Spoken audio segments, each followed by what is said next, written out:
We think about our schools. We have a whole other section later today just to talk about education. We think about roadways, bike paths, sidewalks, those kinds of things. So we'd like to hear from you guys about what you think are the most important elements when it comes to the quality of life. What are you looking for? What do you think we've got going well? What do you think we can do better on? And anyone can take a stab at either or any of those topics. Was there one thing in particular that brought you out today for this conversation? Go ahead, man. Well, I think the children don't have places. They have parks. Right. But they don't have recreational centers after school. There's counselors who Right. can speak to. Computers who can Mental health counselors. not necessarily just Right. counselors that there to supervise whatever activities you have. Right. People you can speak to anyhow. Right. I mean, if they have mental health, if you got that would be even better. Sure. Sure. But it's a place where you can refer them if they need to be referred. Keep an eye on them, and they can use computers.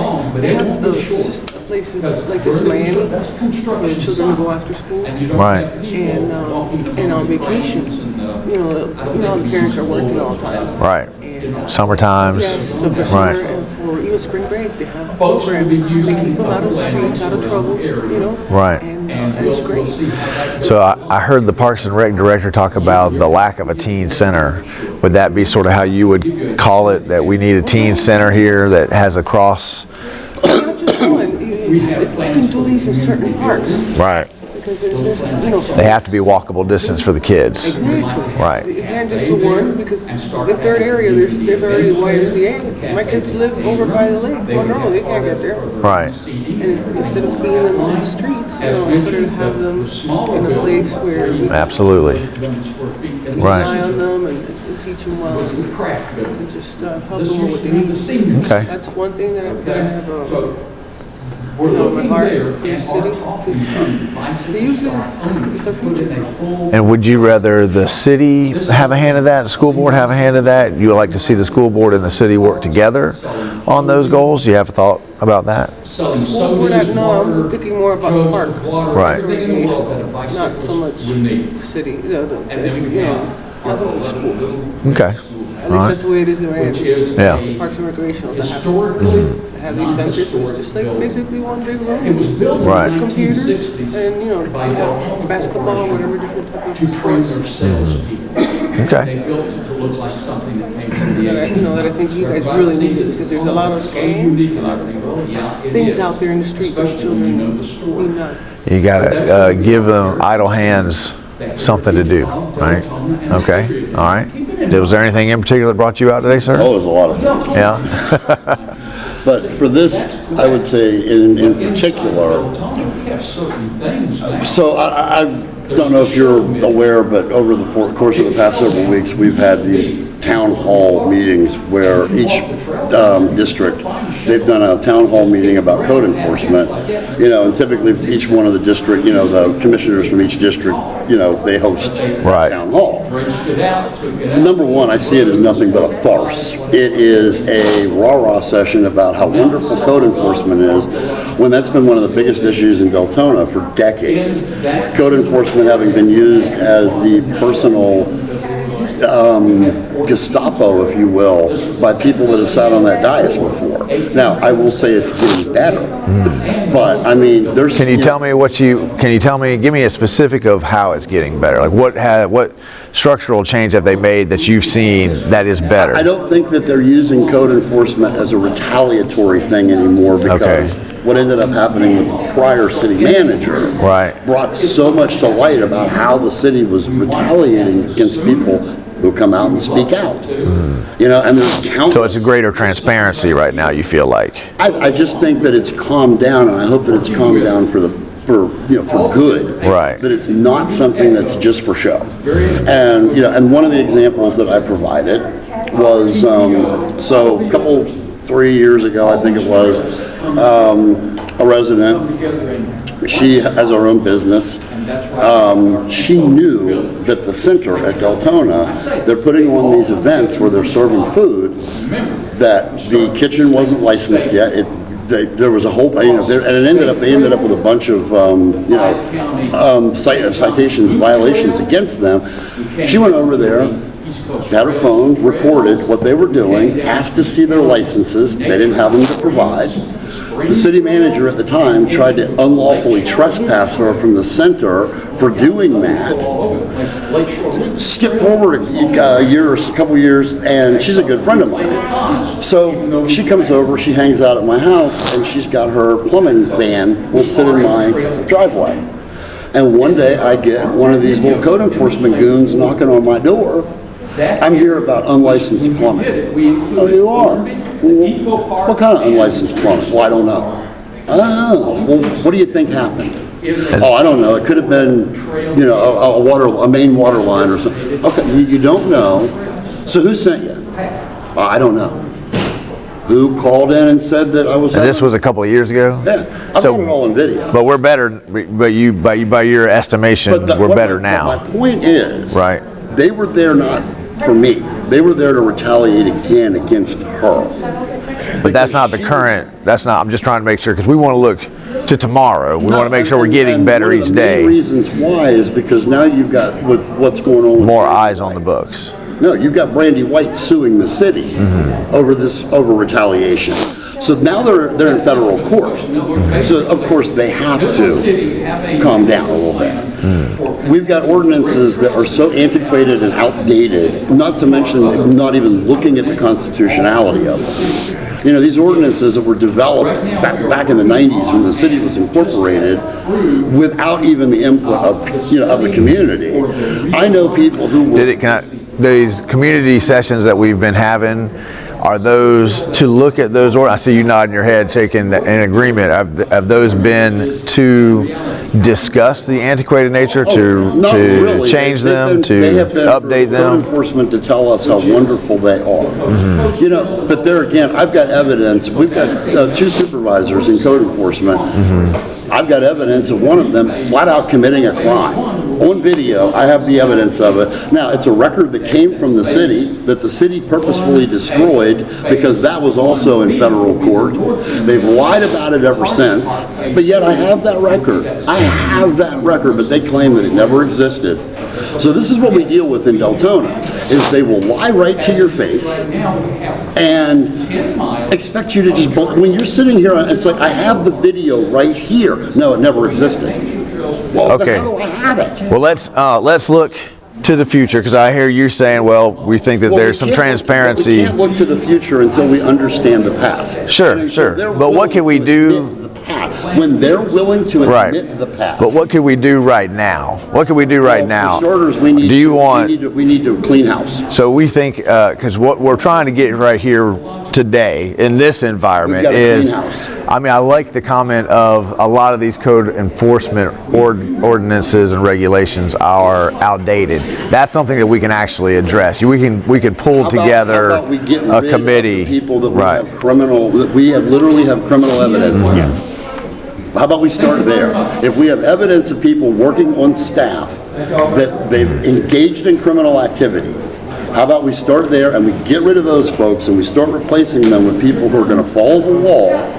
They want, because every one of these meetings... I see you shaking your head there as well, and I'm not trying to interrupt you, sir, but I'm not a judge and I'm not a legal system, and we can't accomplish that today. For these people right here. Sure. But we've said it, so now let's see what else we can say that's constructive to work towards the future. I think everybody's heard that comment now. Have you had similar instances with? Notice that there's corruption when they're building, they change the zone, as to what they want, and they'll fill up land when it's, I've seen them like wetlands. They fill them up just to build there. And, some of these things. Gopher turtles and all kinds of different, strategies just to make the land. I mean, one of the things that can be done there for the future is there can be conferences, summits that just look at what are our codes right now? Are they antiquated? What are other cities doing? Do we need to update them? Other structural things when it comes to code enforcement. How many code enforcement officers do we have? Do we have too many? Do we have too few? Are our code enforcement officers reactive, or are they proactive? Our code enforcement officers, are they looking at big picture items? Are they focused on, you know, trash in people's yards? They go after those kind of statistics and numbers. They go after the low-hanging fruit. That's what they go after. They don't go after the real problems. They go after the low-hanging fruit. I mean, we've got ordinances that say things like, if you've got kids, small kids, you can't have more than 2 of your children's toys in the front yard. That's ridiculous. It's your property.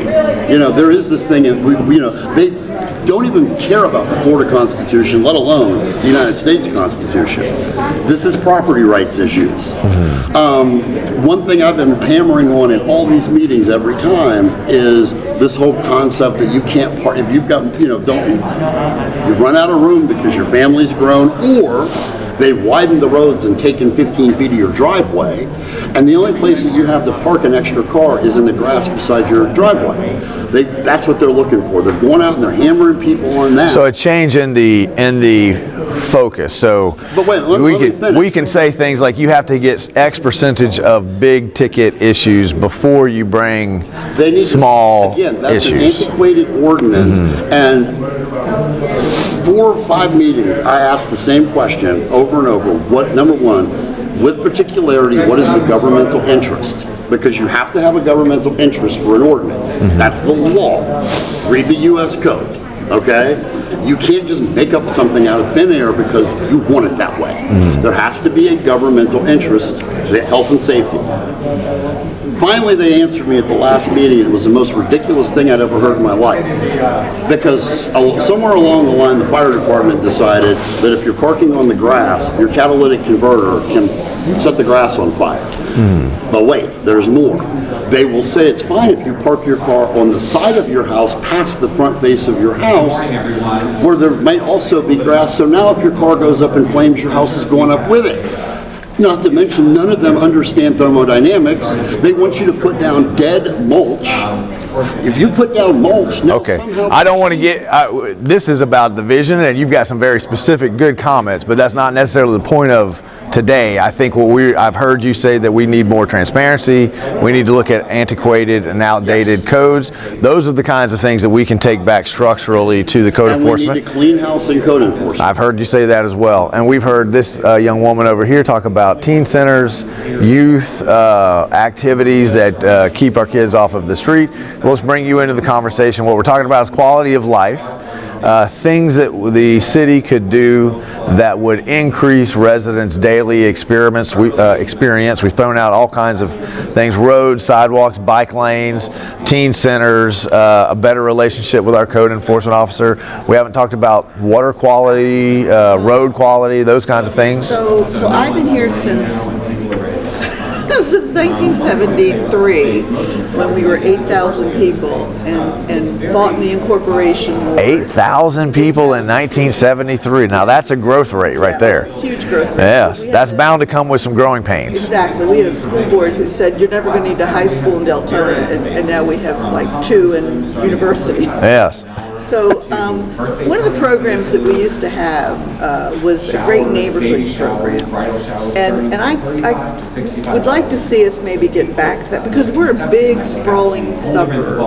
We're not a traditional city, and somehow, and maybe even before we were a city and Volusia County had us, we had a Deltona MSD, and there were five or seven members that were appointed by the county council to make recommendations to the county about Deltona. And I'm not suggesting anything that formal, but I'm suggesting maybe we look at a map of the city, we create neighborhoods that are, the ones that you would say, yeah, that would be a neighborhood. I can tell you where my neighborhood would be. Right. Or where I would... To create a neighborhood feel. A neighborhood feel. And then maybe you have a council of somebody that represents those neighborhoods that talks about exactly what makes... So sort of a citizen advisory council per different neighborhoods. What makes Deltona great?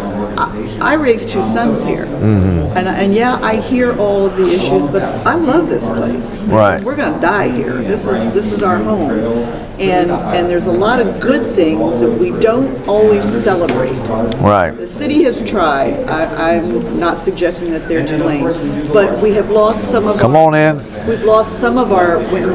We used to have 2 Rotaries. We've now got 1. We used to have a Kiwanis Club. We no longer have a Kiwanis Right. Club. The Women's Club is active but not active. They need new youth into the club. So some of the structure that goes with a city is missing, and somehow we have to develop that. We have to develop that sense of community, that sense that we're happy to be here, not just a place to sleep and then go to Orlando. Those days are gone. Right. This needs to be a full-service city, and the Parks and Rec stuff we're doing is terrific. But what through my mind when I was watching that was, we don't know that.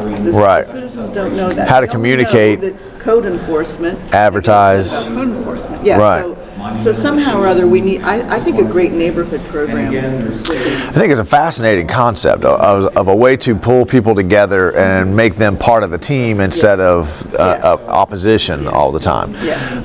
So communication for the city, some sort of structure that helps. I've also noticed the diminishing participation in different community clubs. I think that's Yeah, not I something think that just Deltona is experiencing.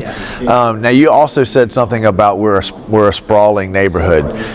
Are sprawling a community. Do you think that there's a lack of green space? Do you want more green space? Actually, Or do you think we have a good green I think space? we have good green space. We're just not advertising. I don't think that people recognize that some of the big sections of green space that Jerry talked about in the other session are now have amenities. Right. I don't know that they know that the community knows they have amenities. Okay. I'm not blaming the city. They try really hard. They put out the newsletter that goes in the water bill. Right. But there's somehow or that piece where we don't know what we've got good. Exactly. I really think that's part of it. Before we invite our newcomers in, you had mentioned a teen center. Was there anything in the video that you saw that you didn't know, just to combine your 2 comments? Was there anything that was presented in the video that you didn't know was there and didn't know that was accessible? Or did you know it was all there, but it's too far away from your neighborhood for kids to be able to walk there safely? There's nothing to do there because I go to most of them. There's You can only swing so much. exactly no. Yeah. Like in green springs, they jump off the tree that they're not supposed to. Right. They do Yeah. different things because they have nothing else to do. So you think there needs to be a coordinator there, a Parks and Rec person there to help coordinate activities? There's even people that want to volunteer. Right. Sure. Okay.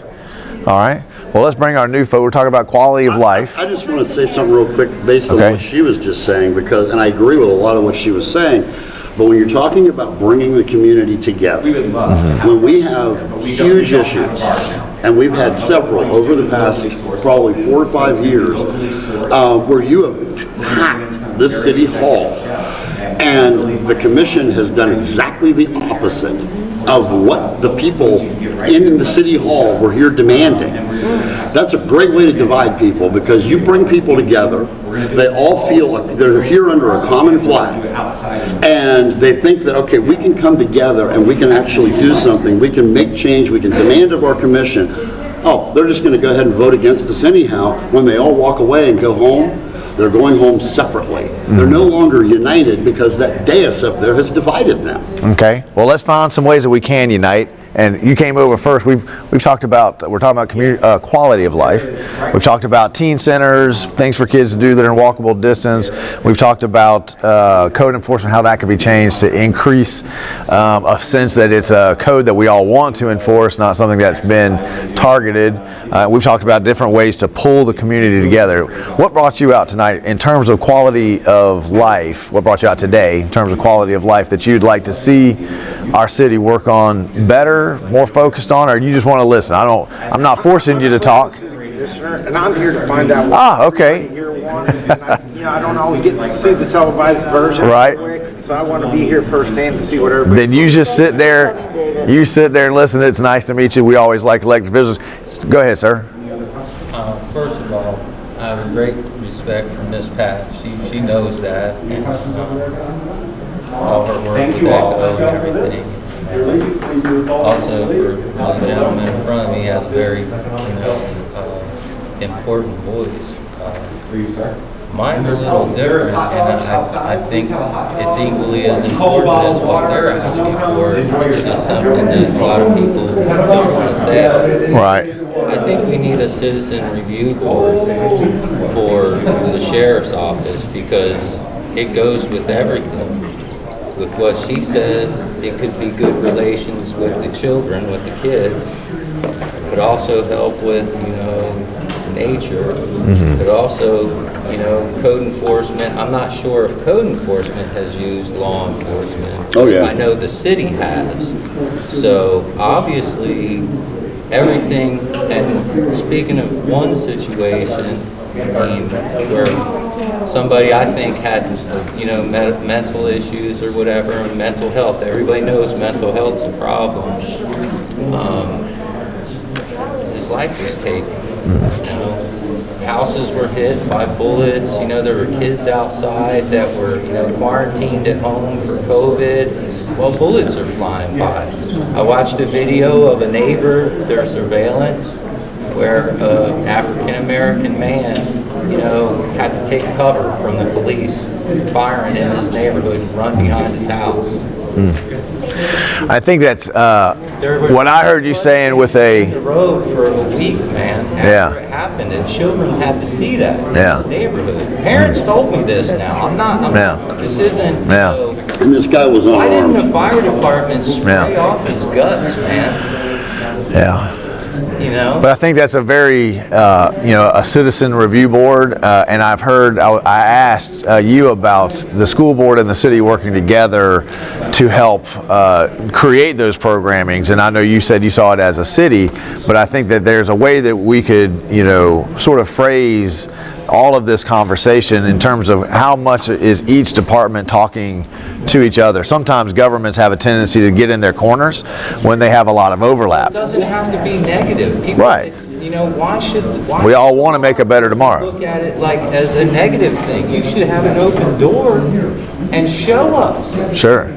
Make us understand. If you did something that a majority of a panel says it doesn't look right, I think it would be a good idea because we need a liaison between the community and the law Right. enforcement, Okay. like I said, it goes with the kids too.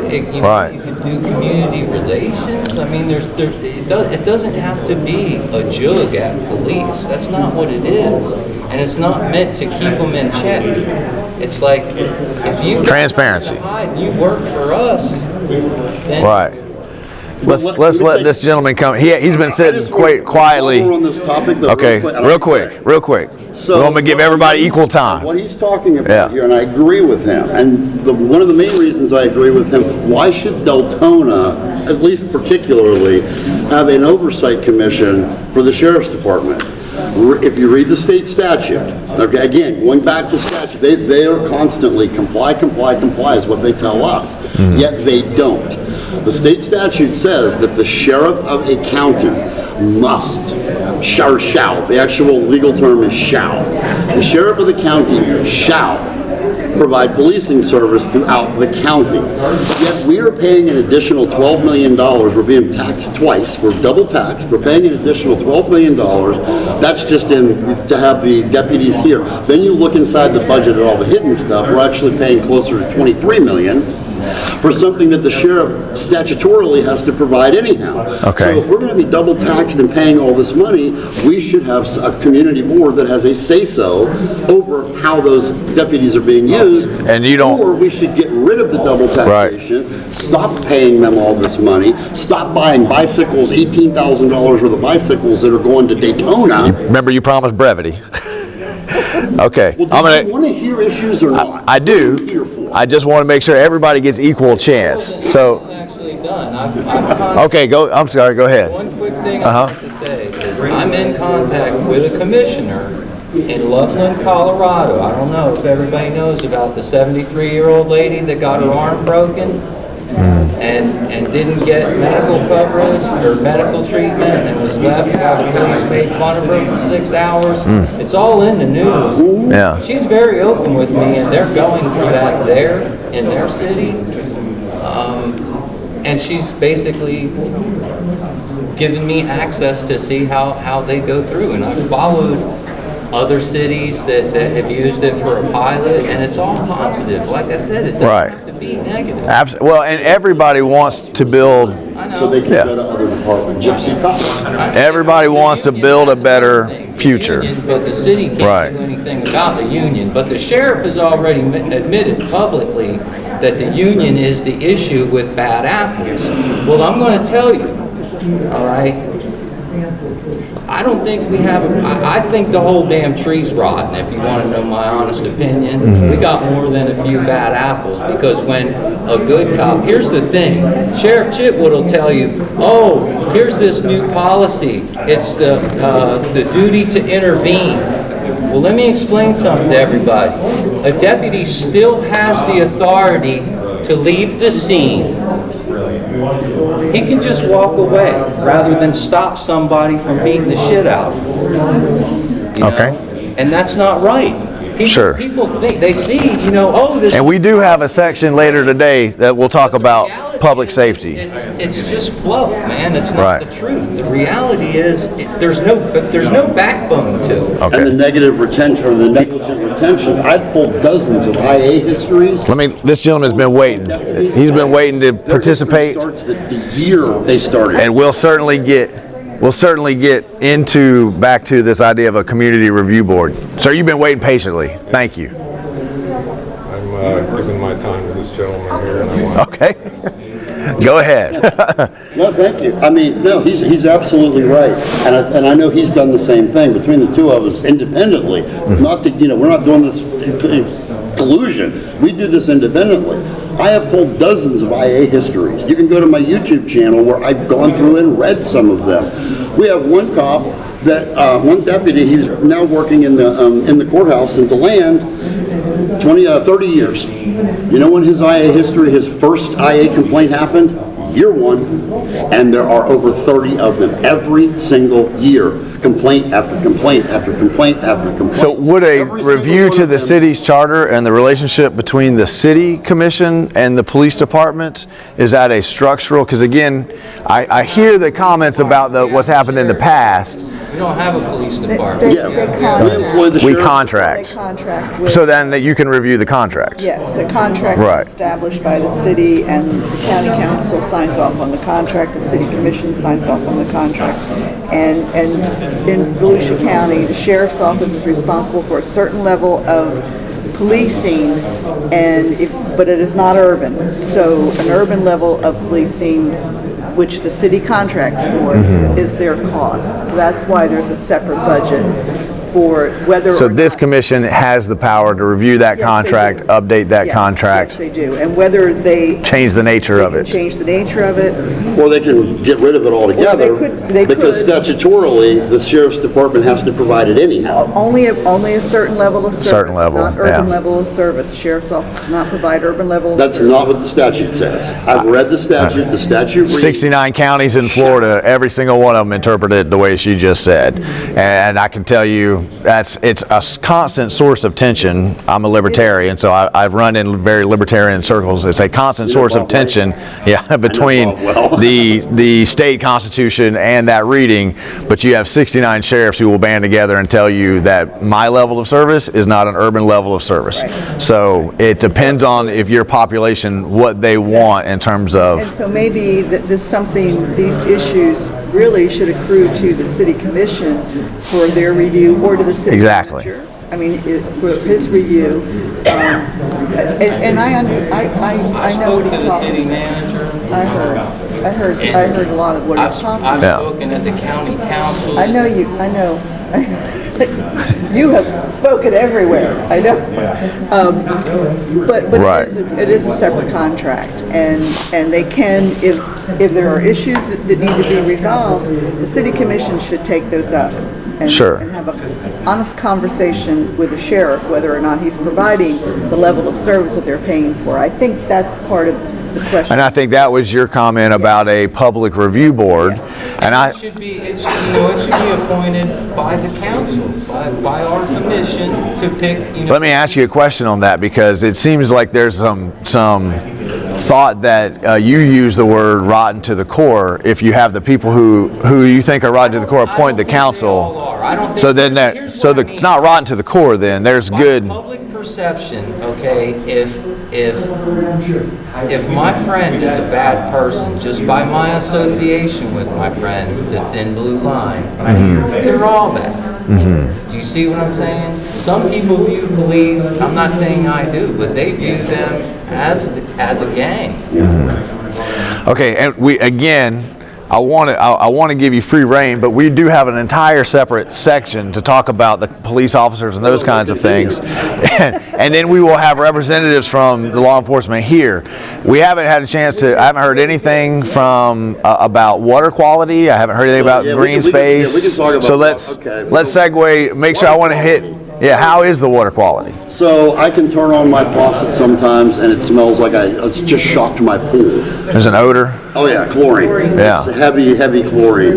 There have been at least 2 occasions where I've turned on my shower and the smell of ammonia drove me out of the bathroom. Okay. So, yeah. And we have our own. We don't even give our dogs city water. Now, that being said, I am being charged a flat rate for water, and then anything above and beyond that, however many gallons I use, I'm charged for, right? This water is not drinkable. What is the largest organ in the human body? Do you know? I would say skin. Yes. And what are we showering in? What are we putting all over the largest organ that we have? I'm glad I passed that quiz, by the way. Is this I was sweating. garbage water that they're supplying to us and constantly raising the cost of it, raising the fees. Is your potable water and sewage, are those separate charges? You got different. Oh, and God, I'll let somebody else tackle sewage if they want to, but. What about, so the quality of the water that's coming out that's supposed to be potable is questionable. What about you have a lot of waterways here that should be very attractive features that bring folks in. To pull those in? I think one of the problems there, and the city has done a really good job of trying to open them up for public use. However, it's my understanding that the lakes in Deltona, there's a property rights issue, and you own to the center of the lake. I've not been able to confirm that, but I've been told that by a number of people. And that's by state law or by Deltona law? By the way that Deltona was by the Mackle brothers. Yeah. And so there's probably per population not enough places to actually access the water. Not enough places to put those in. Plus, we had a drought in superficial lakes, and the drought really impacted those lakes. Those lakes have come back. The one over by me is just filled now, but recreation value. The lakes are not as big a recreation. In my opinion, the lakes are not as big a recreational value as what they could be. As what they could be. Yeah. Oh, and I've heard people, I know what you're talking about. I've heard people who say, our lake, private lake. Yeah. Problem is, You went to the middle of it, they believe it's a private lake, but now go to the EPA. The EPA they have now, under regulation, they're saying anything, and by the way, a puddle of water that stands for over a certain amount of time is considered a navigable waterway by the EPA. And the EPA has claimed dominion over all navigable waterways. That's what I was going to say about the Deltona law. I think it would be superseded, but there is that added nuance to it. That's my part of the lake. Yes. Yeah, that's my part of the lake. And I don't know, the city does the best they can, but there really is not the access to the waterways that this size city and with this many lakes. We used to be called Deltona Lakes. I mean, if you look at a deed of Deltona, it's Deltona Lakes, and the lakes kind of just got dropped over the years. Consensus on the chlorine, on the taste of the water?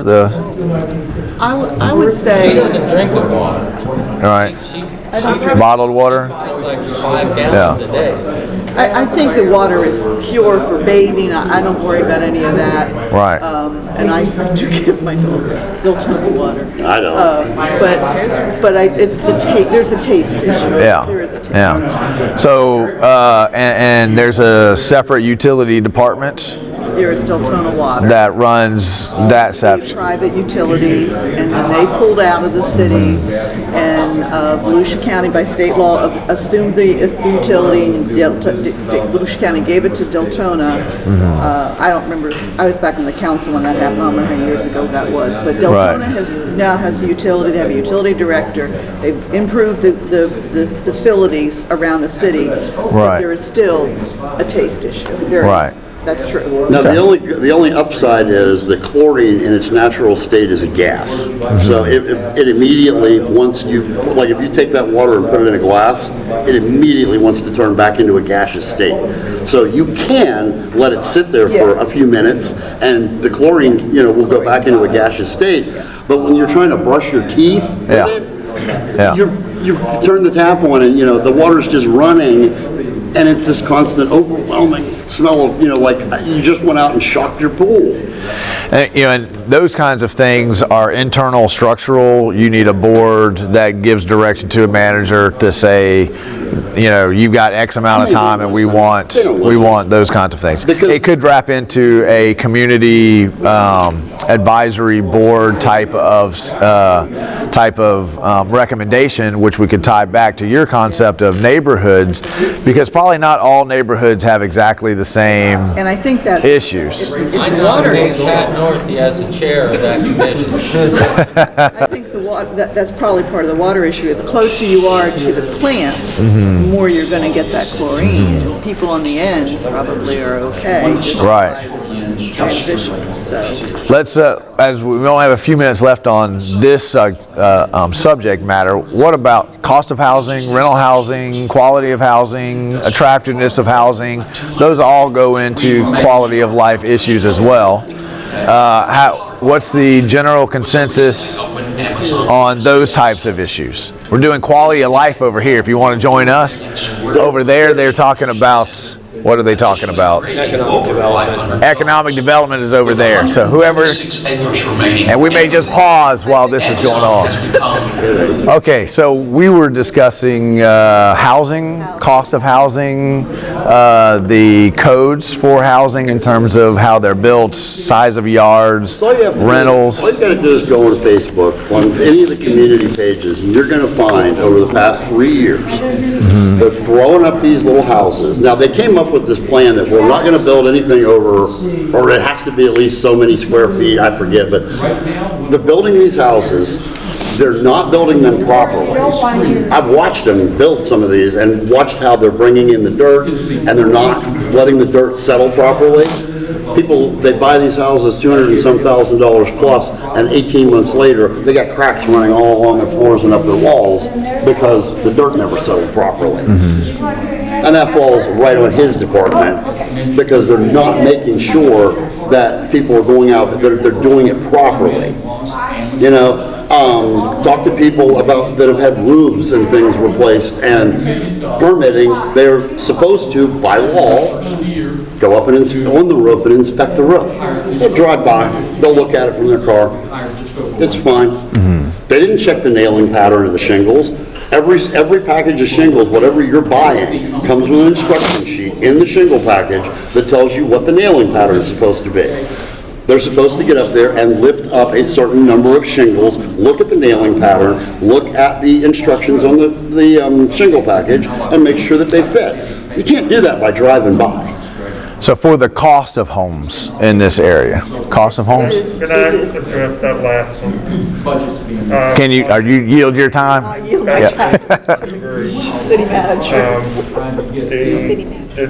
The new building code allows the contractor to provide an affidavit that they have met the 3 main criteria of the roofing. We have to accept that. However, we do go out and do a visual inspection of any penetration, such as vent pipes and whatever through that roof.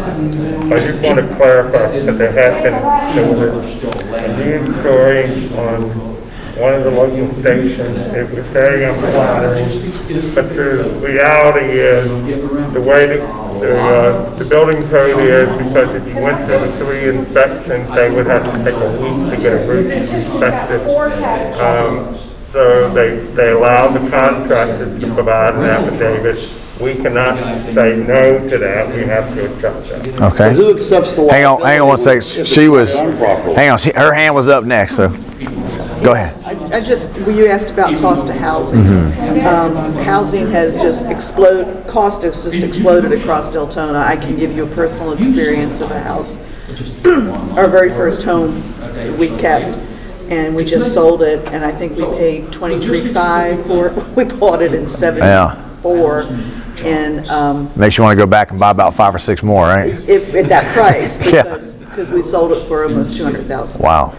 And it's 1,100 square feet. Okay. No garage. And would you agree with the cracking, the issues, those kinds of things? Or those, I mean, those get down into like Yeah. nuts and bolts weeds that we can't really Yeah, dig into today, but most of the builders, and they're decent guys, they try to build a decent home.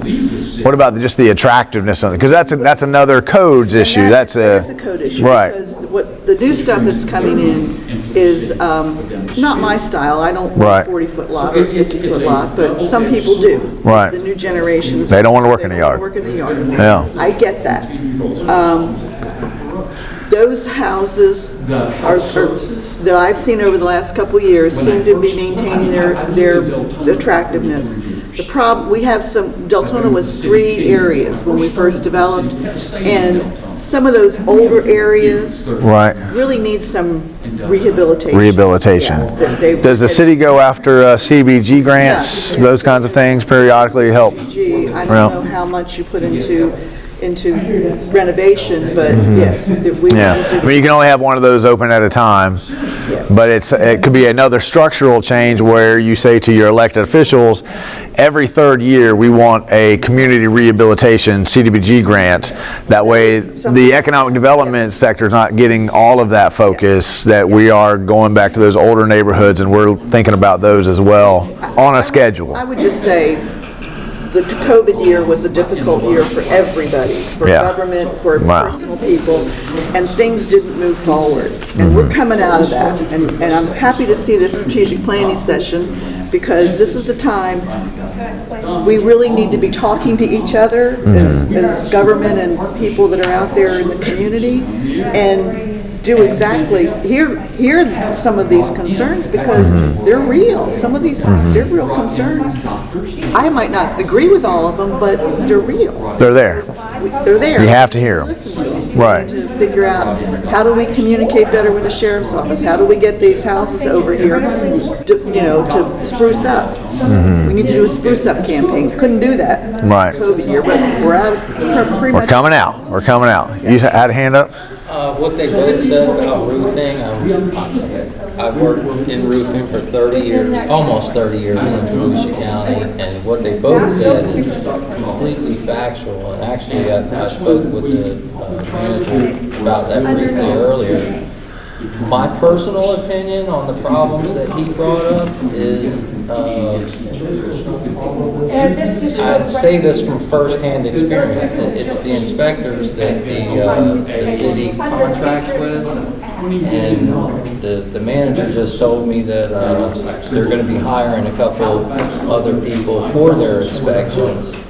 But it's universal. Universal's the problem. I mean, I'll just say it. I'll come out and say it. It's not the city inspectors, and Deltona, like I said, working the whole county, Deltona is probably the easiest for contractors. And if a contractor installs something wrong or doesn't follow the nail patterns like he said, then it's really the homeowner's responsibility to go after them, because he signed his license. He signed the affidavit. Exactly. Right. The affidavit is swearing and affirming Yeah. that you're going to install it per code. And if it's not, his license is at stake. He's either got to fix it or whatever. But the point I'm saying about universal, and this happened in DeLand, you're not allowed to put cameras on people's property, but a few of us accidentally, we forgot to put away the trail cam. Yeah. and Universal failed our inspection. Well, we found the trail cam, and it turned out he never even got out of his truck. How do you fail an inspection? Right. He said the reason he failed it was the permit wasn't posted. So it seems like, especially a lot of the frustrations that are being expressed, they're about transparency and your ability to see the books. Working on that issue. So you think that one's getting better too? Yes. Because that's good. Because you said that code enforcement is getting better. You said that code enforcement is. They were getting better. Well, you said that in the last couple of years that it was. Not just on the roof issue. You didn't use the word Gestapo for the last couple of years. You were Gestapo 2 years before that. I'd say that's some measure of better, In the past right? year, I know people that have had code enforcement come out and harass them for the stupid, just ridiculous things, you know? But to go back to what he said, I want to stick with this topic though. So, okay, that's fine. They're not following the roofing pattern. Now it's the homeowner's job to go after them in court. But what happens when you've got former building manager Steve Rowland, who nobody ever got up on the roof, but him and another member from that office Signed off. go into court and swear that the builder did it right when there's evidence that they don't, and now the homeowner's left with having to put a whole new roof on because it wasn't done properly, and the city's going in there and swearing that it was when they never got up on the roof and inspected it. That's a problem. That Hang on, goes back to the homeowner. we're about to transition. This young lady's been sitting here listening. Did you have any comments, any questions, concerns, issues you wanted to raise about community quality, housing, bike paths, recreation? You here for the next one? Okay. Well, as we go to transition to the next one, did you last comment before you go, sir? You yielded your time and you didn't say a word. It's on the side of the. This is a map of the proposed, approved, and still to go before the commission, but Projects. yeah, I came in a few years ago when there was a different commissioner in my district, and I started to argue or ask him, why is this going on? And he told me, if you don't like it here, you can move. You don't have anything to say about these projects. These are done deals. The public has nothing, and we don't have to do anything that the citizens want. Now that really angered me. So the last few years I've gotten quite involved. I've been in Ron's office 6 or 8 times. You know, I've gone to almost all the meetings. But it turns out he was right. Because the city commissioner can't do much of anything in this city except for occasionally not approving a rezoning process. But these things were done 10 years ago. I mean, you did the trail on this, and the money that they're making on these little tiny houses that everybody swears is a good thing is ridiculous. And little tiny houses are not a good thing, especially for me. Especially when the roads are already. You're going to put 60 low-income rental houses right next to my 5 acres that I've been on for 35 years. And they're going to tell me this is the trend of the future and this is wonderful stuff. And sorry, sir, but you just don't count. So my point is, the commission doesn't even have any power in this city in reality. And what my old commissioner said to me, who's gone, thankfully, is all true. I don't have any rights. I don't have anything to say about it. The only thing a commissioner can do occasionally is stop a rezoning request. But these are already done. You watch, every one of these proposals is going to pass, even with the moratorium coming up. You know, that may or may not work. Okay. There's about 3,000 homes in the pipeline. 3,000 homes. And So, I want to point out for his sake, 30 seconds before we can transition. what he just said. Right. What he was told by his commissioner. What is Article 1, Section 1 of the Florida Constitution? Do you know? I'm not going to quote it because we got to transition. And Article 1, Section Right. 5. Article 1, Section 1, that we the people are the body politic. But they're telling him he doesn't count. Right. Article 1, Section 5 is that it is an inherent right codified in the Florida Constitution for us to direct our representatives. Thank you, sir. Now, don't forget. Gentleman who likes Newberry, by the way. We do need to. Got another group. And don't forget the table over here. right? And they'll tell you what to do. I believe there is water and maybe some snacks outside if anybody needs a refreshment before we go to the next section. And you guys have been a great group, very vocal. We appreciate it. What is the next section? The next 11:30 we'll start social supports and public safety, which it sounds like there may be some overlap. Is that over here or over there? My name's Ron Paradise. I work for the City of Deltona Planning and Development Services Department. Just, so you all understand the hierarchy. I work for the acting city manager, John Peters, and ultimately the city commission and the citizens of Deltona. One thing we do in planning and development services, besides deal with planning and development, is we also delve into what we call community development activities. And what I mean by that, the city of Deltona is an entitlement community. And more specifically, we receive funds from the federal government and we receive funds from the state as well. There have been two traditional sources of funds the city has got. We have got funds from the Florida Housing Finance Corporation through the State Housing Initiative Partnerships Program. SHIP is what it's commonly referred to. And basically what SHIP does is it provides housing assistance for the community out there.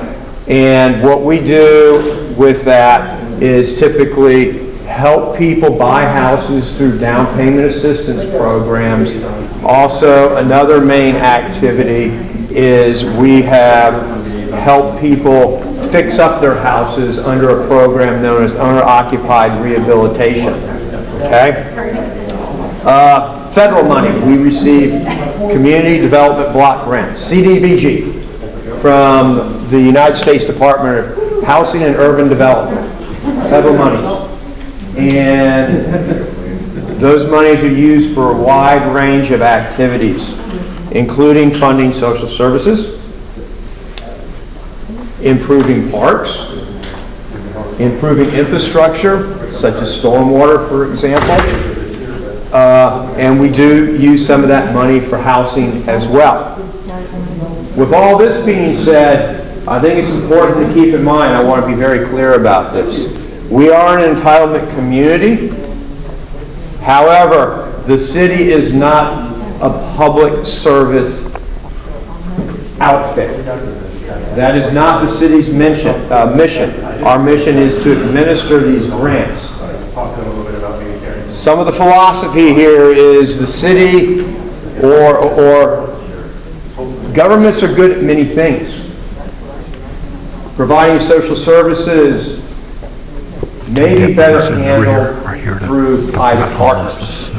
And that's how the city typically, or that's how the city does address public service provision, is we partner with various social service providers out there to provide those services. Now let's go back and talk about CDBG money. In the past, and I'm talking over a 10-year span, the city has received anywhere from $400,000 to $600,000. Those disbursements to the city have gotten generous as time goes on. This year, we are told we're going to get about $600,000. Okay, so let's talk about public services. One footnote about grants. They are associated with rules and regulations that are dictated to the recipient communities on how and where this money can be spent. And those rules and requirements, how shall I say, I'm going to be very blunt about this, are very well developed. And there's a great deal of oversight that the federal and state governments bring on and require these recipient communities and how they administer this money. One other footnote. CARES Act money with regard to the coronavirus, COVID-19. This is a rather new development, and the city was and has been involved in dispersing that money. Okay, let's talk about public service provision. For about 10 years now, there have been three main themes with regard to public services. Homelessness prevention has been something that the city's been very interested in. Elder care. And finally, child or kid care. Okay? What we do, again, this is one of these rules I was telling you about. Of that $600,000, the city, by federal law, can only allocate 15% of that to public service activities. And what we do every year is we have an application process.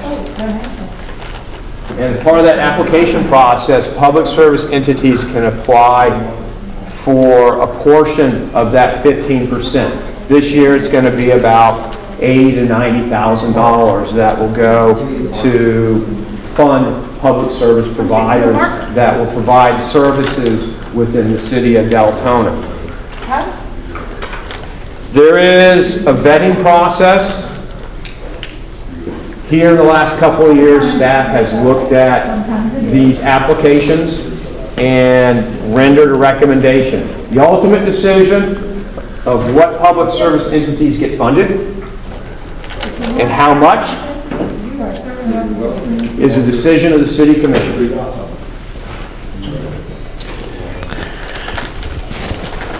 I'm sure inquiring minds would like to know, well, what public service entities do get funded? Elder care, we have typically or have consistently really partnered with Council on Aging. Great group. Meals on Wheels. They provide services for senior citizens in the city. Like I said, great group, have a long-standing relationship with them. Child care, Early Start, and Boys and Girls Club. After school activities at Harris Saxon Park. That's funded through CDBG. Early Start is subsidies for daycare. So people with children subsidizes daycare so they can go to work. Okay? Homelessness prevention. We have here in the last couple of years developed relationships with New Hope Ministries and the Neighborhood Center out of DeLand. And that's just kind of an overview. Now, talk about $600,000, and we can only spend $80,000 to $90,000 of it on social services. Where does the rest go? Historically, the city has spent a fair amount of money through CDBG on parks improvements. You all saw a presentation on the parks. Actually, some of those improvements that were depicted on that video were funded partially or fully through CDBG money. We also invest in infrastructure lately. Stormwater management type of projects have been funded through CDBG. Where the money can be spent or used in the city is very important. HUD articulates a geography known as an area of greatest need. These are census tracts that through demographic analysis HUD has determined to be under some sort of economic or social distress. And these area greatest needs change almost yearly, and the city can spend money within the area greatest needs. Like parks that are in these areas are typically earmarked for improvement or upgrades using CDBG money. So that's kind of a high altitude view of what the city does with regard to social services and some of its social-oriented grant programs. I'd be happy to field any questions y'all may have with regard to this topic. This young lady had a specific question you'd be better able to answer. Okay. Yeah, so I was wondering where, kind of the grant in regards to what for nonprofit, for a youth center. Say if I am in the process of getting the LLC for a youth center, what funds can the government put towards this youth center for kids to have kind of like more boys and girls club, but not really. It has, I would like there to be a basketball court, volleyball court, mental health services provided to these kids, as well as, who are dealing with either domestic violence, child abuse, sexual trauma. Also in regards to just helping, their parents out who are low income, coming from those neighborhoods that are just families that are in distress and in need. So where would that fall under applying for funding or receiving funding in regards to that? It could fall under two categories. I think what I heard is providing an actual public service, like mentoring and that type of activity. And I think I also heard, correct me if I'm wrong, actually building, a facility, bringing in the hardware, the buildings and whatnot. Is that correct? Yeah, because I'm new to the area, but I also, from what I've been seeing, that there is a need for, for these youth. They're just, from what I see, they're constantly just walking around, or they'll go to the basketball court and that's it. Just something to put them in, all youth, little kids as well as the older kids, in a safe place, in a safe place, and get them off the street. And from what you're saying too, in the places, I would like it to be in an area where it probably doesn't have the greatest, record of maybe receiving service, or just a high place of distress. Right.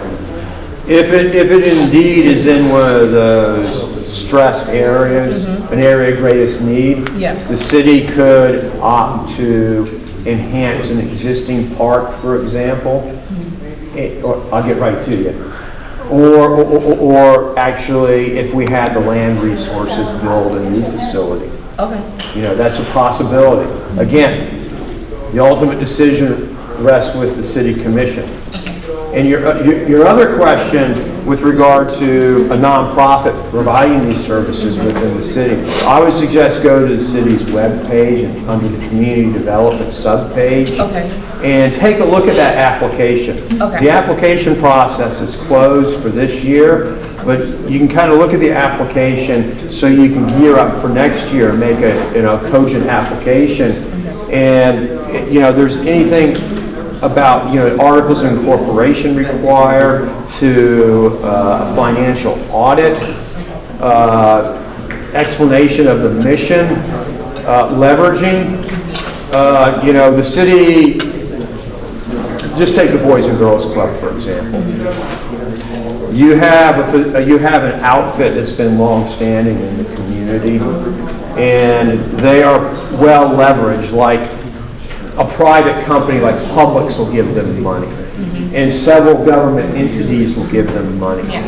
Kind of looking for public service providers that have ties to the private sector, so that if for whatever reason public money starts to get scarce, that service can continue on. So yeah, my advice to you is to look at that application and really understand it, and then you can gear up. And you can give me a call, and I'll get you in touch with somebody, one of the community development manager, and you can go from there. I'm sorry. Yes, ma'am. Added there to a shared space. You have parks that have land where you can made a small building and that would work.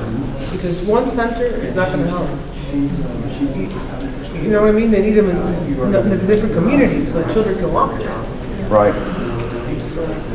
Understood. Yeah, we've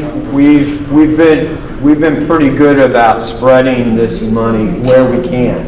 Again, those geographies are constraining to a certain extent. But what it does.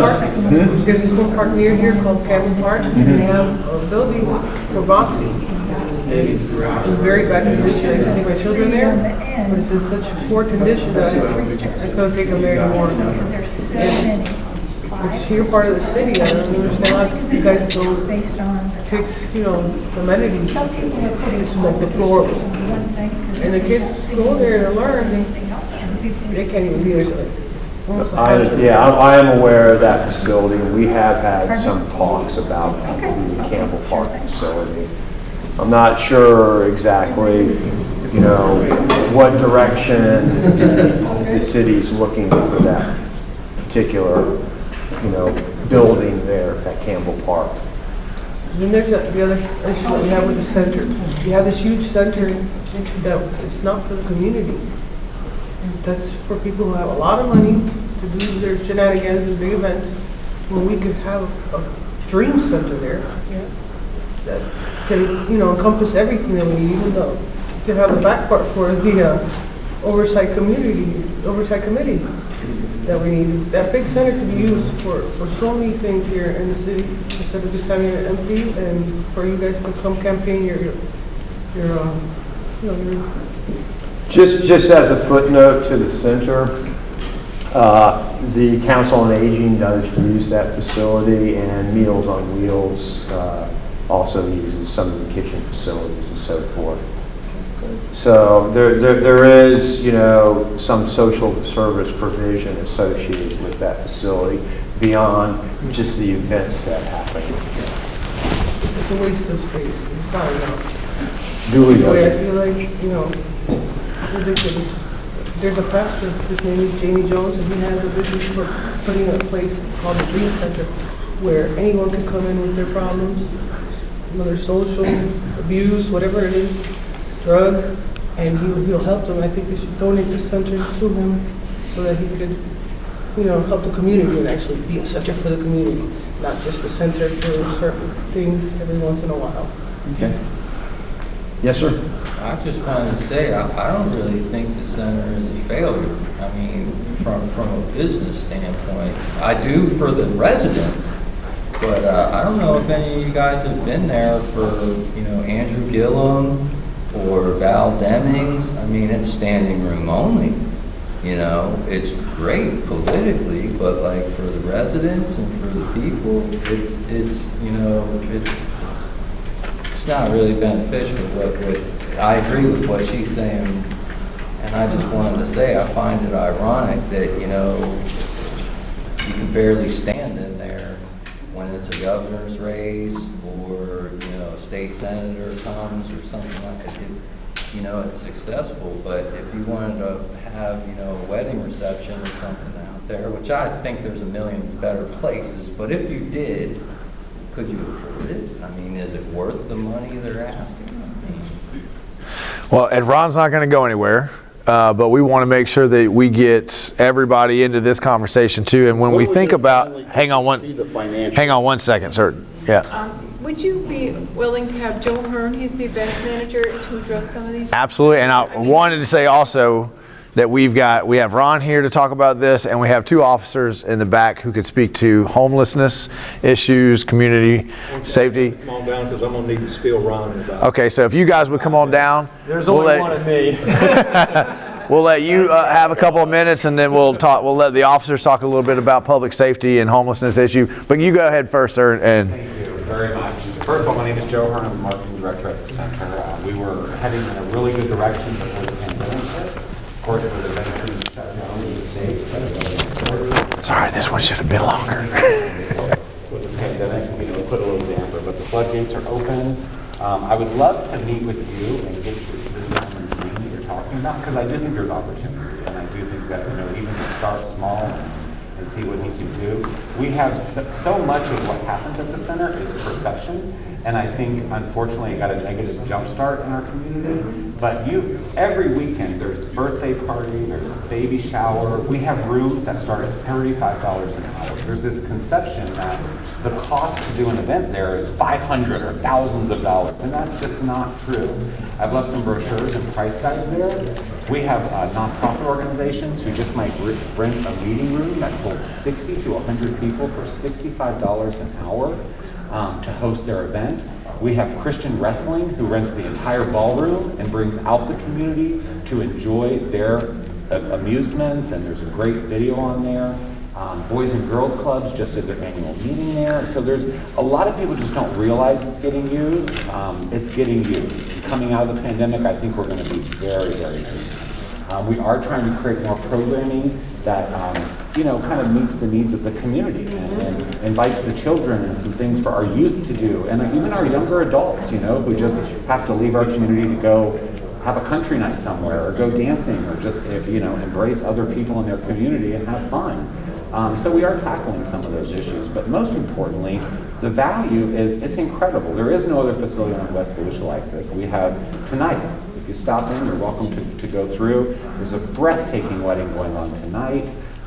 Big church events every Sunday. We have at least 2 to 3 churches there. So some of these local churches who don't have the space to get their message out, they'll rent part of our space. So a lot of good things are happening.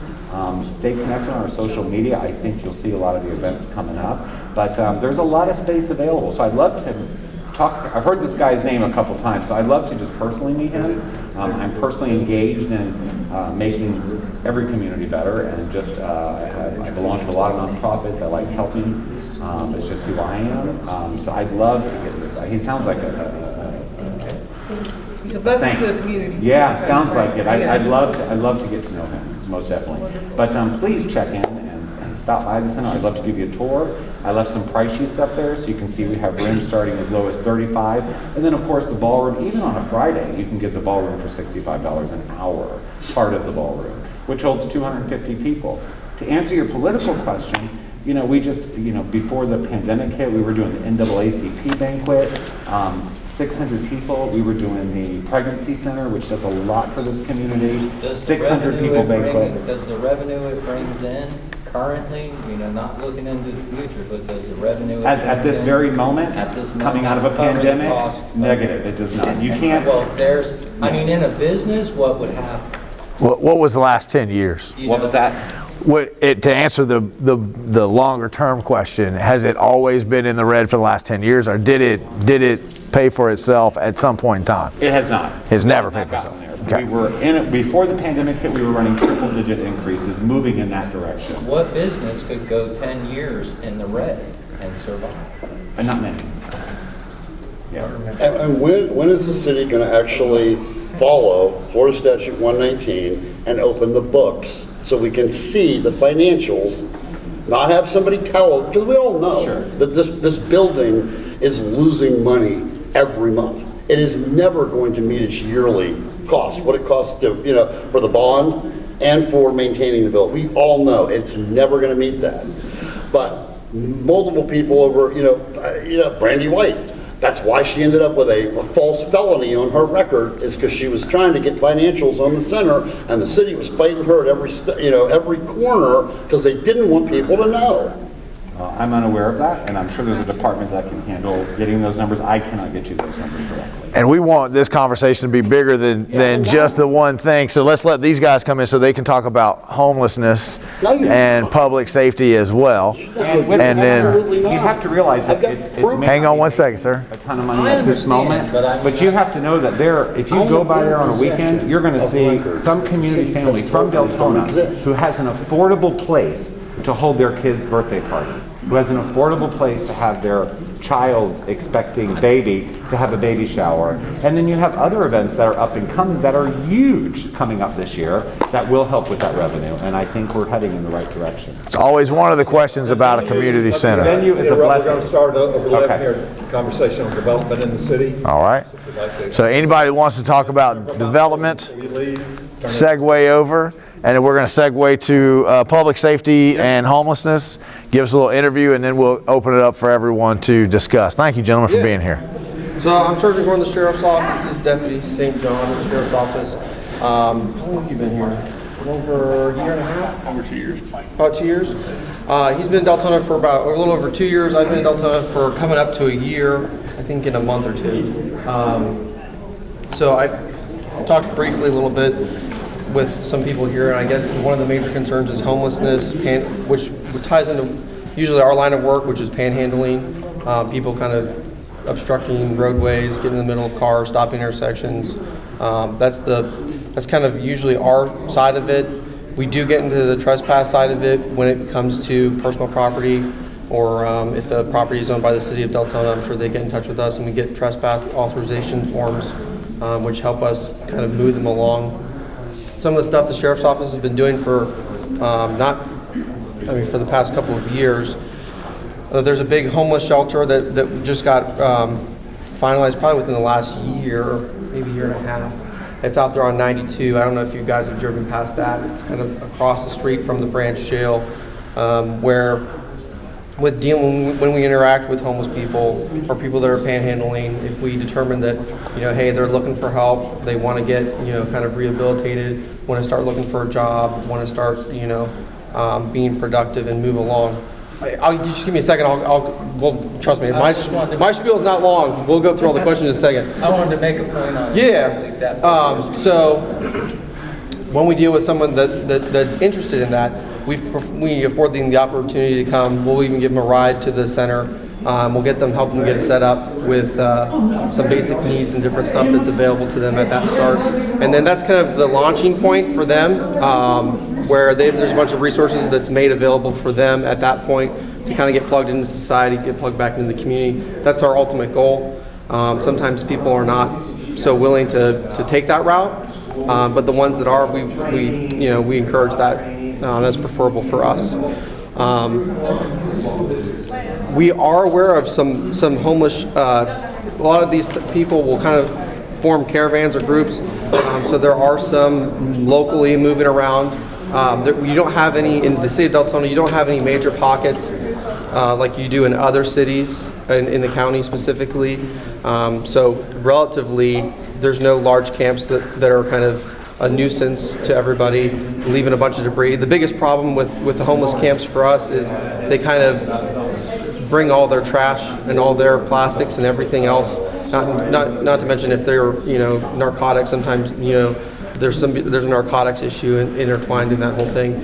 But that's the major concern. Devaluation of people's property. Obviously, we're here to protect people and their property, so that goes against what we try to help and facilitate. And then the safety aspect of it as well. Sometimes being out there, you have bears and people calling about that kind of stuff. But in addition to all that, there's public safety as far as hygienic needs. Sometimes there's, like I said earlier, there's narcotics issues, which can be inherently dangerous to handle and to pass on. So that kind of stuff is also a concern for us as well. And then obviously with the protection of persons and property, liability if you're a landowner, and then if someone's on your property and they get injured, then that kind of comes into it as well. So we try to work with anybody that's willing. If you've got a homeless issue, if you own a lot. The shelter, the first step shelter, won't take someone, a homeless person that walks up and says, hey man, I need help. They got to take them or they won't take them. And to me, because I know a lot about the legal requirements to call it a shelter, like potting are compliant, and I don't believe the shelter is, in my honest opinion. Yeah. Anybody can argue. I know that the shelter is not run by the Sheriff's Office. No, I know that. And so, for why they don't accept, I know that we transport people there that want help. They made an ordinance. Then Port Orange made an ordinance. Yep. Where do you think those people are going to go? They're going to come to Deltona. They're going to go to DeLand. They're going to go to the cities that don't have an ordinance. It doesn't take a rocket scientist to figure this stuff out, man. You know? So what's your the problem, concern? it should be countywide. If you're gonna make an ordinance on manhandling and whatever, then it should be a blanket policy all the way. Well, then what I would do, I would encourage you to talk to your county council. Excuse me? Talk to your county council, see if you can get something. I have, they don't listen. Let's let him finish his spiel and then he'll take questions. We can do questions. Are you We done? can do questions. I just want to go to one point that you made, just one little section of what you said when you were talking about trespass. Yes.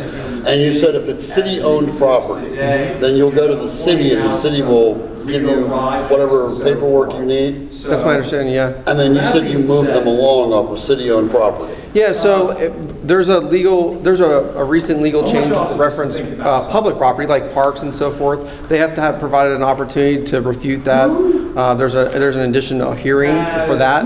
But yeah, if it's an actual an undeveloped land that belongs to the city and people are there that aren't supposed to be there, then yeah, we can have. Are you familiar with Catron? Who was born in Catron versus City of St. Petersburg. There is an actual section of your directives, your directives manual that says, as Volusia County deputies, as employees, you are to stay up on current case law. This is old case law, 11th Circuit Court, Catron versus City of St. Petersburg. The 11th Circuit found that it is unlawful to trespass somebody from government-owned property because of part of the Florida Constitution, which guarantees that right of travel. That's what they use. So what you just said you're doing is illegal. The 11th Circuit Court has found that to be unlawful. So if you're moving people along from government-owned property, you're in violation of the 11th Circuit decision in Catron. Maybe I need to clarify what I mean by moving people along. What I was referring to in that specific incident was get them help. See if they want to go to a homeless shelter. I'm not saying we're going to just arrest them. So maybe that answers that. Yes. But, I mean, honestly, what good is, how do you call it a homeless shelter? If I'm homeless and I go knock on their door, hey man, I'm doing bad, I'm hungry, can you help? Have you been? And they shut the door. Have they turned you down? Hold on, man. Taxpayers aren't paying for y'all to be a taxi. And to be honest with you, if you want a homeless shelter to be successful, it's going to be successful by accepting the people that want help, not. Well, let me step in here because these guys, they take their direction from these guys. So they're just doing what they're told to do. I will touch on one thing. So you all see this map? you pay us tax dollars to help people, right? So if we can help somebody, that's what we're going to do. But what if they want to help themselves? Let them finish. That's great. If they want to help themselves, that's great. If you can be competent and you can provide your own transportation. They'll only take, and if I go to First Step and say, hey man, I'm homeless, and I call the sheriff's office and say, I need Officer or Sergeant so-and-so to come vouch that I'm homeless, does that make sense?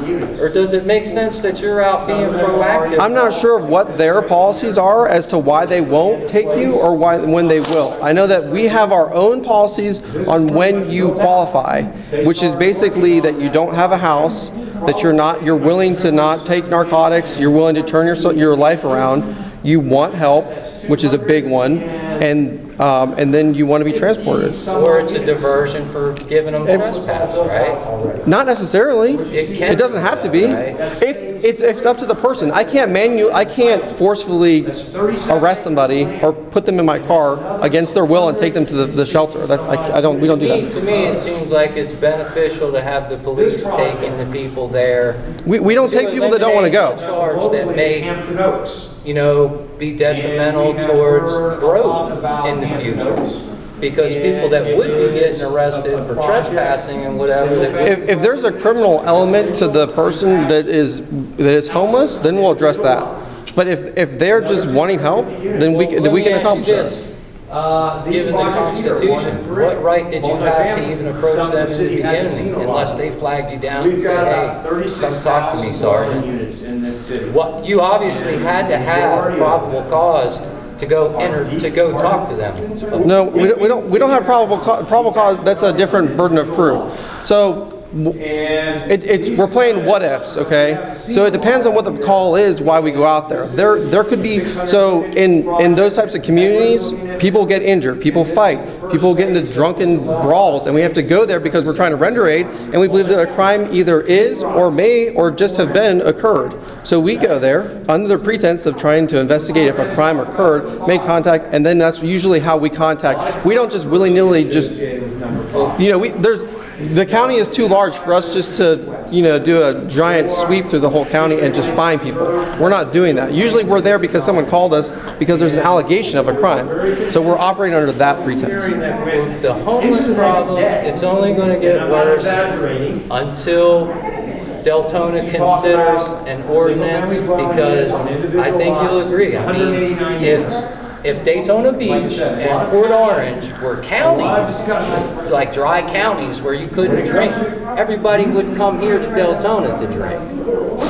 It's common sense. Let me ask a structural, because again, in a strategic planning session, we're trying to figure out things that we could actually do today in the future to address some of these concerns. And I'm not sure every county is different.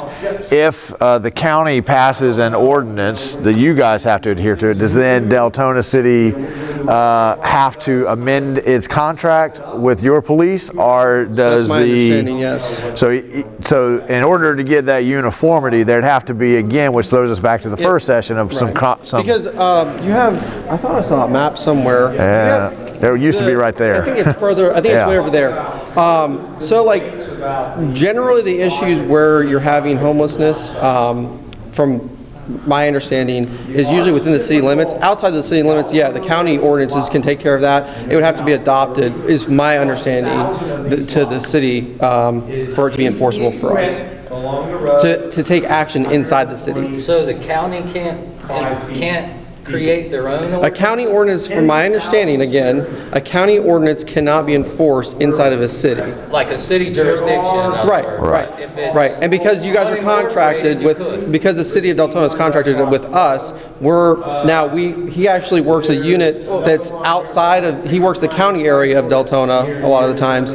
So yeah, if it was a county ordinance and he was dealing with it, then he could do it. But if we were inside the city, then we'd have to obey what's been adopted by the county council. And it gets very, very confusing. It's very confusing. Yeah, it's a little bit confusing. And I'm not saying I agree with the ordinances, because like I said, I really don't, I mean, my honest opinion, my opinion of the language that's written on prior case law and revised case law, I don't think they're meeting the requirements. You mean Daytona and Port Orange's ordinances? I mean active?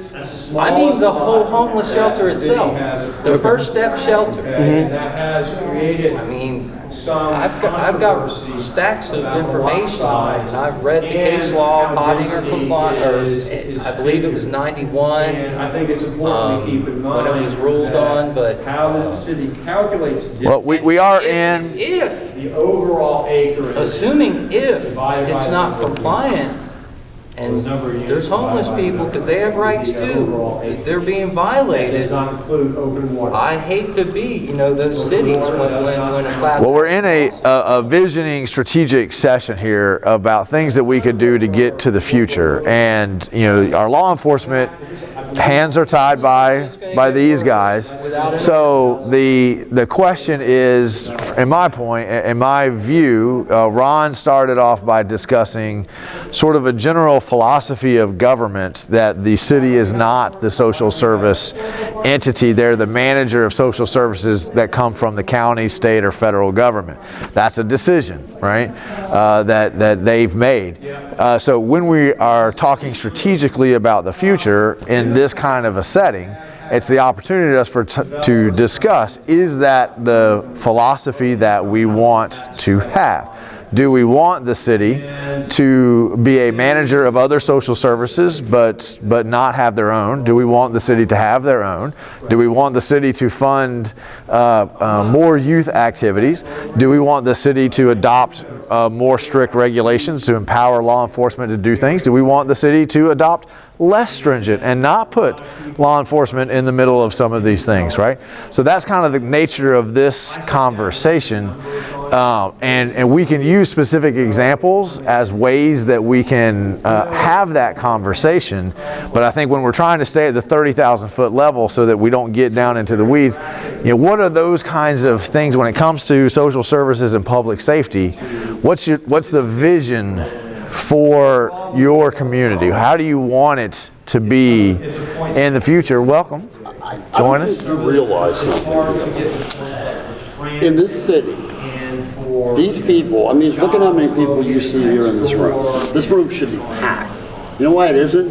Because in this city, nobody ever gets the opportunity to talk one-on-one like this. We don't get that opportunity. Maybe that's what vision number one should be. That on a monthly basis, we should be able to have the opportunity to sit down and talk with, the sheriff's department. We should have, how about the city commission? Instead of sitting up there, they sit down with us. And let's see if we can get more people to come out and fill this room. That's why you see an empty room before you. And the people that are here, we're the ones that want that opportunity to speak one-on-one and to let them know. So I think that should be vision number one. Can I piggyback? Come on in, man. We're in social services and public safety. So 25, for this city to be 25 years, and this is the first time we're doing this exercise, this needs to be a year-long exercise. Yeah. We need a year of these meetings. Yes, we do. And, yeah, Yes. and at least a year, and then after that, like once a month and once every other month. We need opportunities to talk, to tell, not to always come here and hear city business. So that's, I wanted to piggyback off of that. Yeah, we don't want to be glad-handed. We want to be heard. Yeah, and we don't have that opportunity. Is this the first time that the city has done a strategic visioning? This kind of exercise, Right. yes. No, Yeah. that's not Yes. true. That's not true.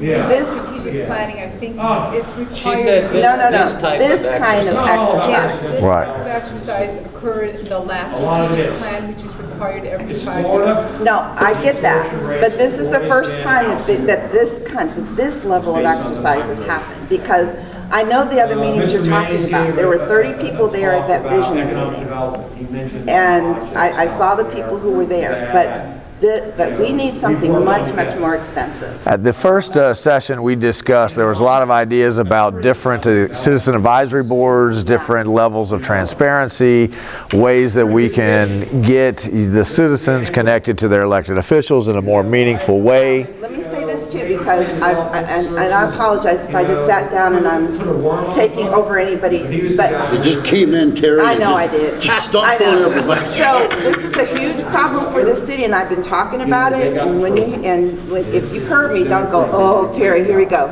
Communication. The city does not have a formal communication strategy. I just finished going through a report, best practices for municipal communication. You have to have a... We've got a whole section going to be next just to talk about interactions. We've been struggling trying to stay on topic, so if we could try to think about those social services. I know we talked about the community center, we talked about teens and youth programs. When we talk about while we have law enforcement here, because they're not going to be here with us the whole day, one of the things when it comes to, I think, both social supports and public safety is the difference, community policing, those kinds of issues. So can we get some feedback on, I've heard about homelessness, but what about other relationships with law enforcement and public safety? Oh, absolutely. I absolutely think that we need to be moving more toward a community policing process. And what kind of things do you vision in that? Like, we all kind of hear that phrase, but what do you see as part of community policing? Get out of your car. Bicycles, play basketball with the kids, that kind of stuff. But more interaction. Neighborhood, if you see people out, washing their car, if they're out mowing their yard, whatever, Go up and, hey, I'm here patrolling your neighborhood. My name is. I'm officer, I'm deputy such and such, and just wanted to come over and say hi. But one question I have is. We'll get to you in just one second. This is, this kind of goes back to what we were talking about earlier with code enforcement. Florida Statute 901.151. Are you familiar with that one off the top of your head? He likes to pop quiz. He has a lot of pop quizzes. Tell me what it is and I can tell you if I'm familiar with it. Well, you should know. I don't You're remember the law numbers. enforcement guy. Yeah. Well, I gotta be honest with you. I don't remember. I can spout off statutes to you that I don't know if you would know off the top of my head. I will. So, which one? You want to talk about 810? That's not the point of today. Not the point of today. So, one thing, and I've got evidence of this again. I don't say things without evidence. I don't say things based on conjecture. Okay. Code enforcement is going out, they're trying to write people citations, they're telling people, they're demanding their ID for a citation, and the people are telling them, I'm not going to give you my ID, and they're calling the sheriff's department, who's coming out and telling these people, you have to give them ID. No, you don't. Who's doing this? Huh? Do you have a deputy that's doing this? What was his name? He was a young kid. I've got video of one. Heather Murray was the code enforcement employee. I refuse to call them officers, but the employee at the time. And she was demanding ID of this woman, and the woman wouldn't give her ID. And she called a deputy. He was young. I think his name may have been Brown. I've got all this information in one of my folders. But it's happened on more than one occasion. And they're coming out and telling them, you have to ID to code enforcement. No. Florida Statute 901.151, paragraph 2 specifically states that unless there has been that the law enforcement has to be able to articulate a crime in progress, about to be committed, or has been committed. I'm in 100% agreement. And a civil citation, which is all they can do, is not a crime. We don't need deputies out there that are, I 100% agree with you. Okay. And we would not, my employees do not do that. Okay, let's go to this young lady who has a question. The guys on the street. Well, I am attempting to train as many people as we can, okay? So there's a lot of other factors going on, but yes, we are aware of that. I believe our legal advisor has sent out something in reference to that, and that's a known quantity, and it may have just been an issue with this one particular deputy. I hope it was rectified. All right, good. Young lady? Yeah, I did want to piggyback on what you were saying about socializing in the community. Especially now, after last year, we're seeing a lot of backlash that we all received. Thank you for your services. Yeah, we appreciate it. I personally have never had a bad experience with officers, but in that case, I can't speak for other people, especially for my age group, the millennials. Yeah. They're really all for defunding the police. Just what I've seen on Black and White, the majority of Deltona is a lot of minorities as well. So what do you have planned, community-wise, to get out there and to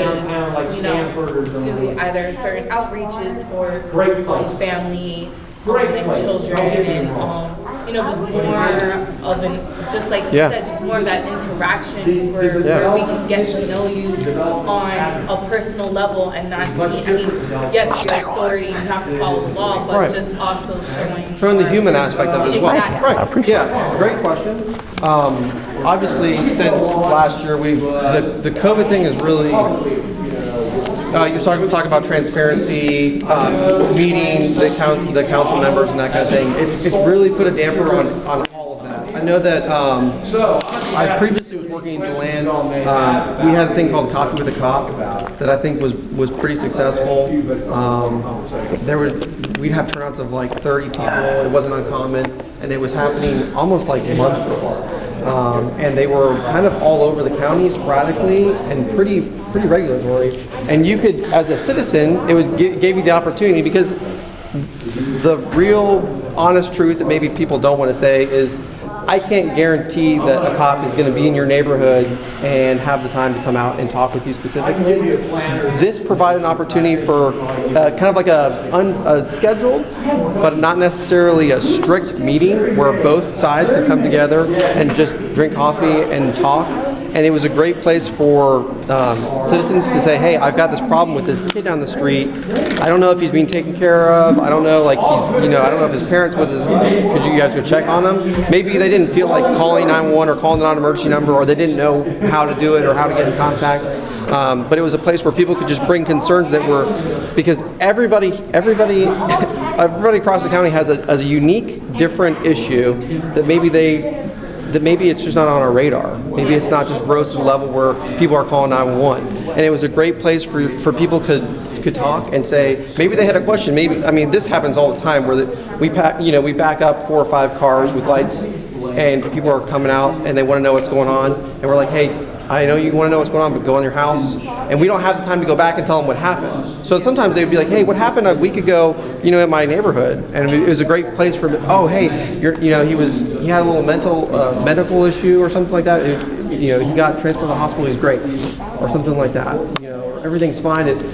We thought there was someone that was hurt, turned out to be a deer or something, you never know. And so it was a great point of contact for everybody. In particular, community policing is extremely important to the sheriff. I know because I've talked to him about it. It's on the forefront of his ideas and his beliefs. I think one of the most important things that we're doing as a sheriff's office right now, reaching that I think maybe law enforcement missed out on with the millennials, is we're really trying to increase our interactions with the kids at school. You'll see a lot of, we've upped exposure to law enforcement. There used to be school resource deputies in schools occasionally. I mean, I remember growing up, all we had was DARE and that was it.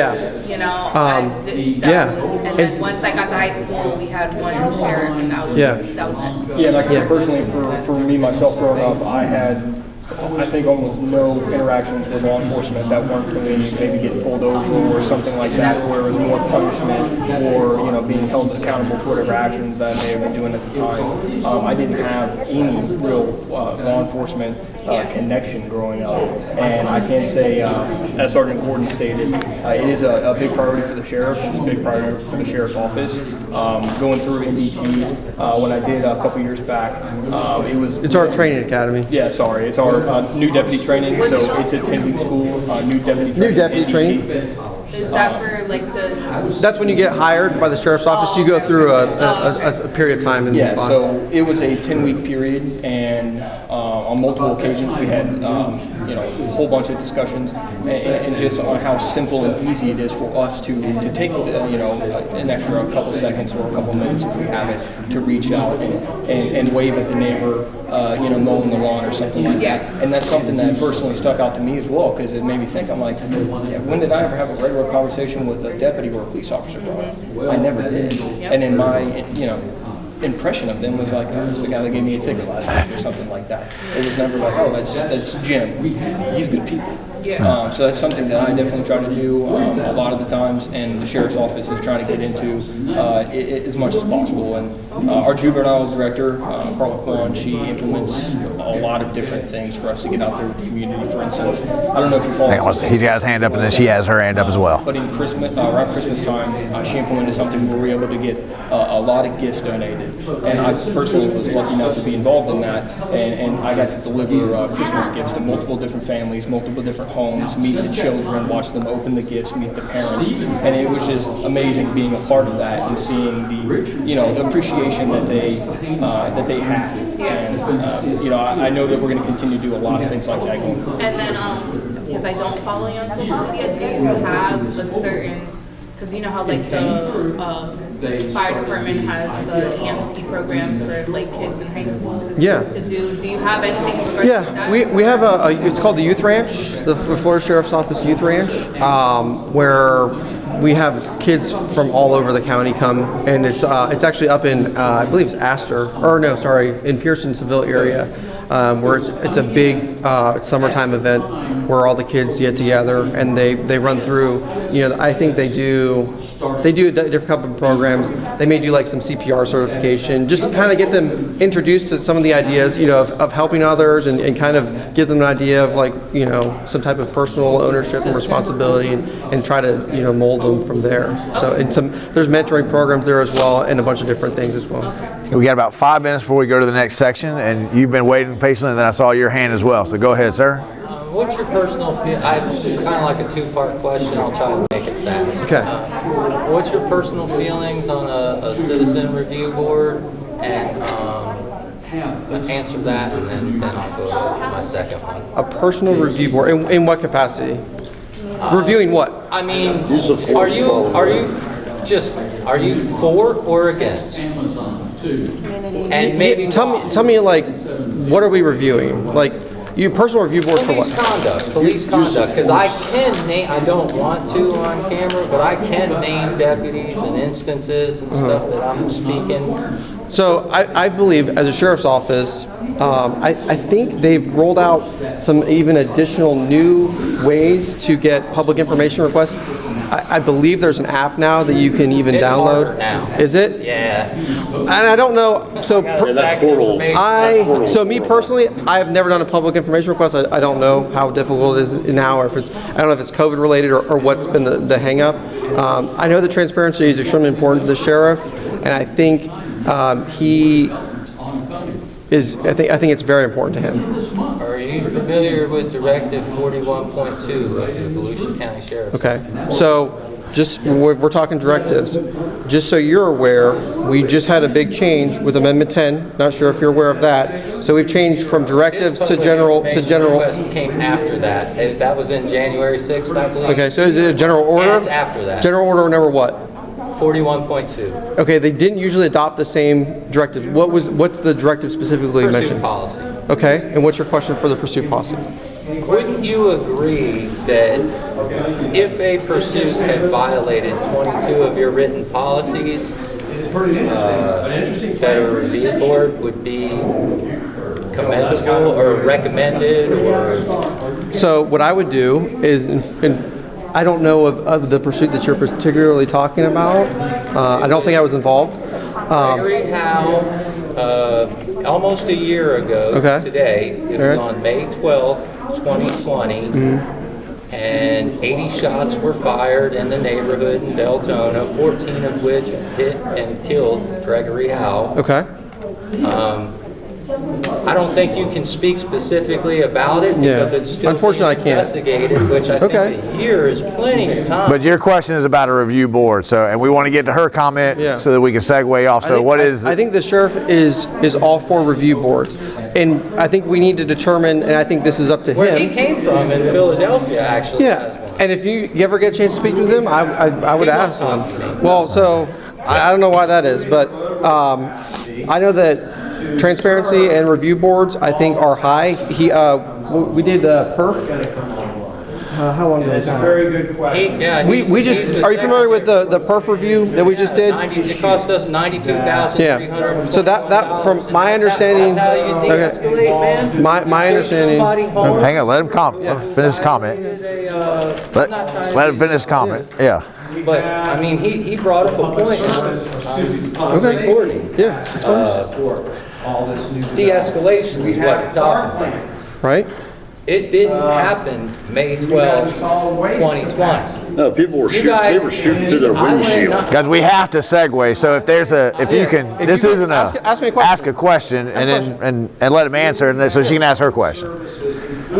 Review boards, yes. Positive. Okay. That's your question? Positive. Go ahead, ma'am. So you're for it then? You're okay with it? I'm okay with review boards, yes. Okay, so one question.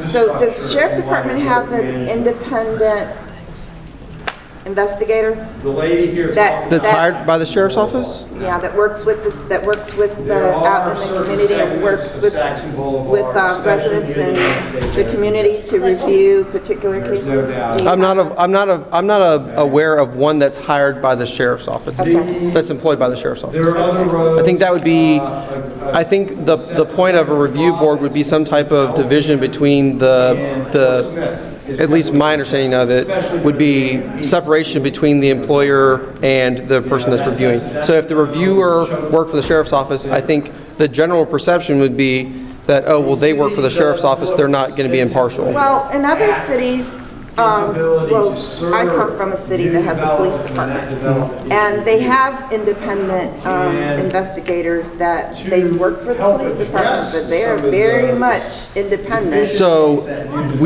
all deadly force shootings in the state of Florida get investigated by a separate entity, the Florida Department of Law Enforcement, Yeah, which is completely separate from the sheriff's office, but they are law enforcement officers. Okay, but I think They have internal affairs, and Justin Sawicki, he's the lieutenant of internal affairs. It's actually, He just got well, Shivers. written up for not doing his job. Is that the? my suggestion number one is, I think we need a workshop.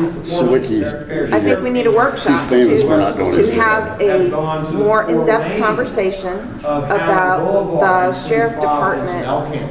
Is there a what the staffer who's going to community introduce the wants to next? see from the sheriff Is that the city manager? For Deltona. Because again, Deltona seems to, when you're Education over talking there. about these programs and so forth, I'm sitting here like, Deltona never gets included in any, now, I shouldn't say that, but I shouldn't say never. But Deltona just doesn't seem to know about these programs, hear about these programs, be involved in investigations. Just seems like Deltona is not involved. So it would be a good idea to have a workshop where we specifically have some of these conversations instead of. Yeah. So one of the resources that I don't know if you're aware of that I think is pretty public, and I encourage. I think you, ma'am, over there. I think you mentioned something about you weren't following us on social media. You get a lot of information from social media about like high cases, but maybe what's going on in your own neighborhood, you don't know what's going on about. Well, no. But for cases, I know that specifically if you're worried about, if you're concerned about kind of what's going on in your specific district or your area. No, you're missing my point. My point is this. Everything that you've talked about in the 4 minutes that I've been sitting here, nobody in Deltona knows exists. Well, and we're going to, because I think you're making a great suggestion about a separate workshop for that. We need to segue to interconnect interactions with government. One last comment, and then we're going to go to interactions with government. And anybody who wants to talk to them privately, as they leave, go ahead. I want it on the record, so. Okay. Do you guys object to citizens call you by your first name? Because I always hear officer so-and-so, officer so-and-so. When I encounter deputies, like even the guys doing security, I know these guys by first name. Yeah. When I see them in the grocery store, I'm like, hi Eric, or hi Chris, or whatever. Do you guys object to being called by your first name if when you're not in a legal situation, you get traffic stops? So, I mean, let's, when you're talking about your coworker here, call him by his first name. We're in this meeting instead of officer so-and-so. Let's get to know you guys by your first name. There's no objection to that. I think within our own department,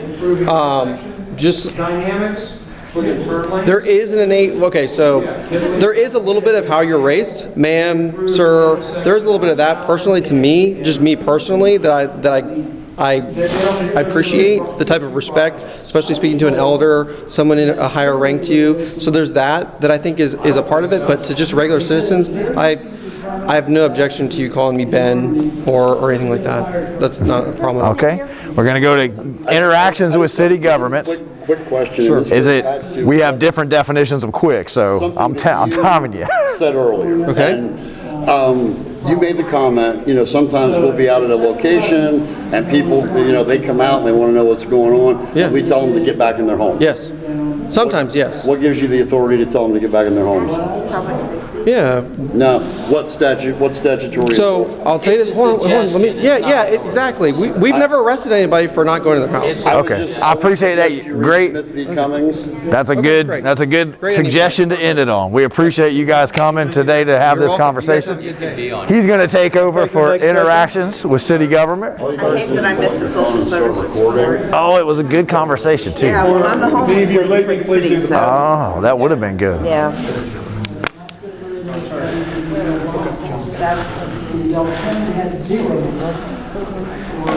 Good job coming and interacting, man. Yeah.